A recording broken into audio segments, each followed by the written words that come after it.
In the near future in the city of Moscow, Oleg and Alyona are having a date, during which Oleg explains he's a soldier on a 2-week break. The date goes great, and the two of them end up spending the night together.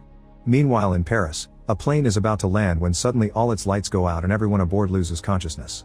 Soon this loss of power spreads around the world, only leaving a small section of Eastern Europe with light. Oleg and Alyona notice that the drones that fly around Moscow freeze mid-air, and they rush to the hotel lobby to see what's going on. Every person in the building is gathering there to listen to the news.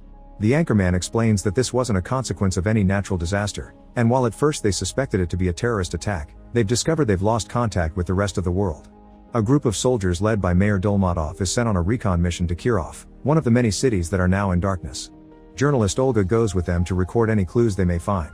The government has sent drones into this area already, but none of them has made it back. The team wanders around the city and enters a store where they use special slime lights to have a better look. This is how they discover every citizen in here is dead, even the fish in the bowl. They can't help wondering how everyone died since there aren't any indications of an attack. It's as if happened instantly out of nowhere. Then they begin to investigate different apartments, where they find everything in its place as if nothing happened. Once again, it looks like it happened instantly as if people vanished into thin air. Suddenly, one of the soldiers is attacked by a mysterious being.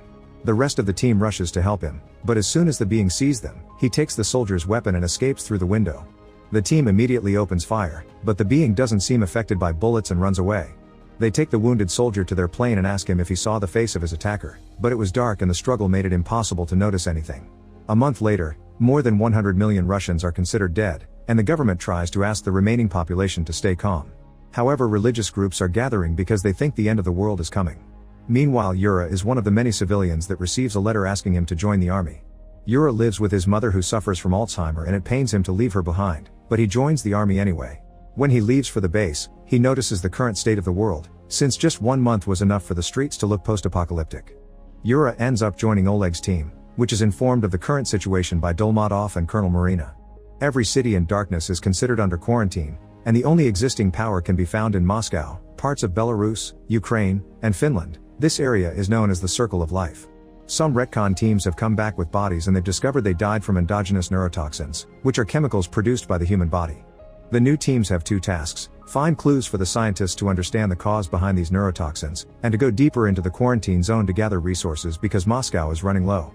They need to be careful because they've already sent many teams and most of them didn't come back, even if they had tanks to protect them. While everyone gets ready, more volunteers arrive, and Oleg is surprised to see Alyona among them.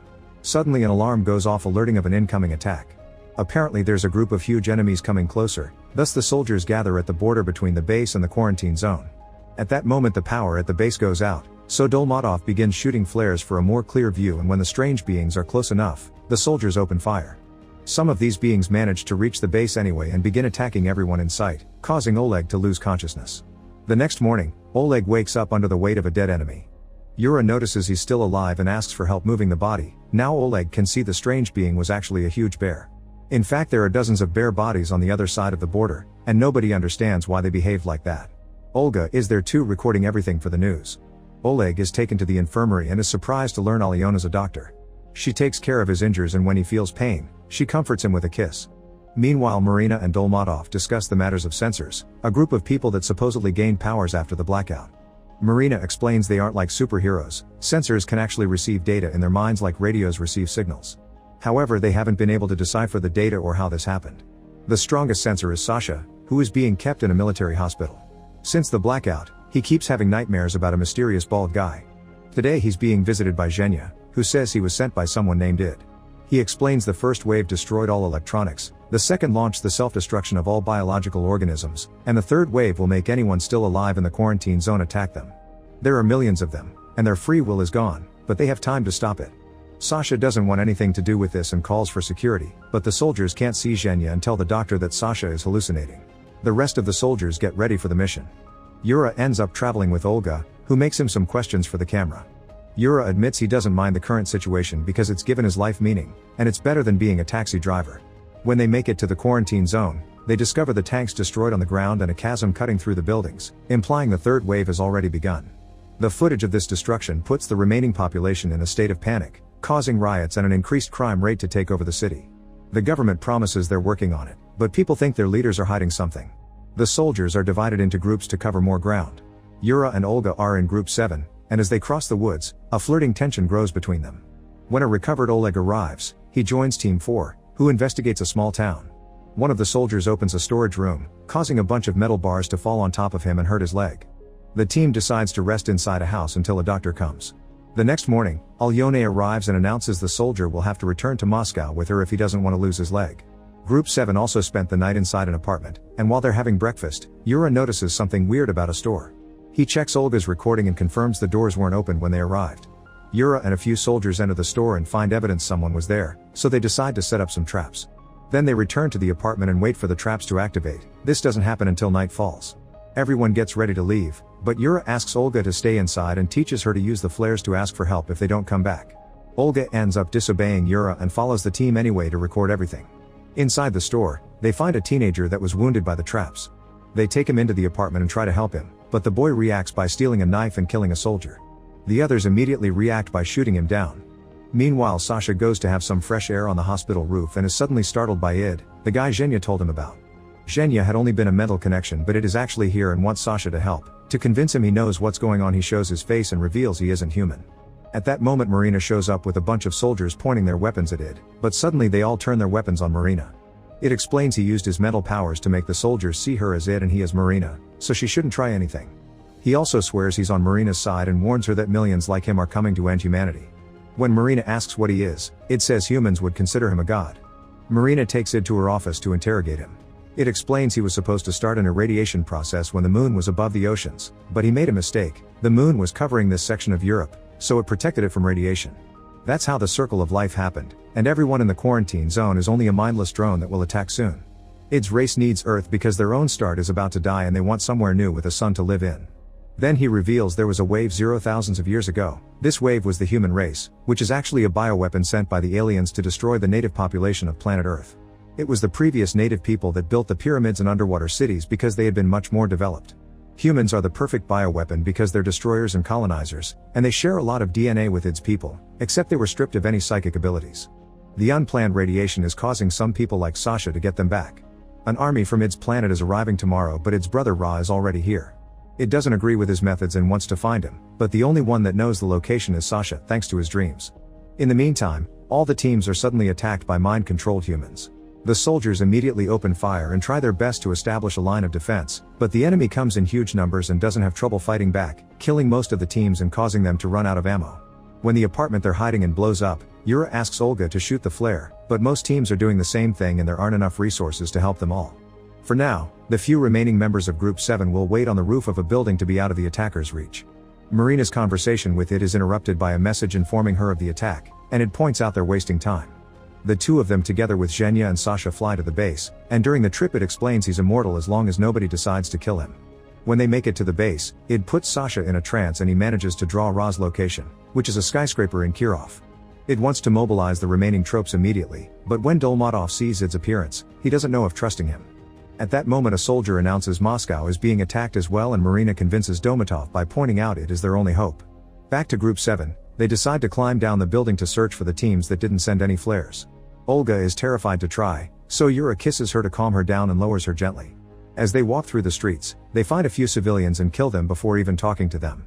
Olga is upset by this because they looked fine, but Yura reminds her the teenage boy had seemed fine at first too. As if to prove his point, a new wave of droned humans attacks them. All the other soldiers die, but Yura manages to fight the attackers off, getting wounded in the process. They run to hide inside a garage, where they take care of Yura's injury and find a car with gas and keys to use to escape. At the base, Sasha confesses he's scared to go because he's sure Ra saw him during the vision, and it allows him to stay behind for the sake of his safety. When Dolmatov's team leaves in the tanks, Marina notices Sasha is missing and makes everyone stop. At that moment, a series of rockets attacks the base and blow it up. Marina points her gun at Id, angry because he obviously knew about this, and Id admits it's true. However, if Sasha had been with them, the team would have died instead, and they wouldn't have won the war. The next morning, Yura and Olga find Oleg and Alyona. Their team has few members left too, and they've run out of ammo. Fortunately, moments later Dolmatov's team finds them and asks them to join the mission to kill Ra. Olga and Alyona will have to come along because there's no base to send them to. Hours later, the team arrives at Kirov. Dolmatov is surprised they aren't being attacked, and it explains Ra thinks he died at the base. The streets are blocked by the droned humans, and there are a few of them jumping from above with bombs. The army just pushes ahead with the tanks, shooting or crushing any enemy that tries to stop them. When they make it to the skyscraper, it takes Yura and a few soldiers with him to the rooftop while everyone else stays at the entrance for defense. The fight is absolutely vicious and they don't know for how long they'll be able to keep up, so Oleg takes the civilians upstairs too. After killing any enemies inside, it and the soldiers meet with Ra on the rooftop. Yura tries to attack him, but Ra simply pushes him away and leaves him hanging on the edge. It attacks Ra next and their fight is pretty even, but when Yura climbs back up and a huge explosion can be heard on the streets, Ra gets distracted and it takes the chance to attack him directly, removing a device from inside Ra's body.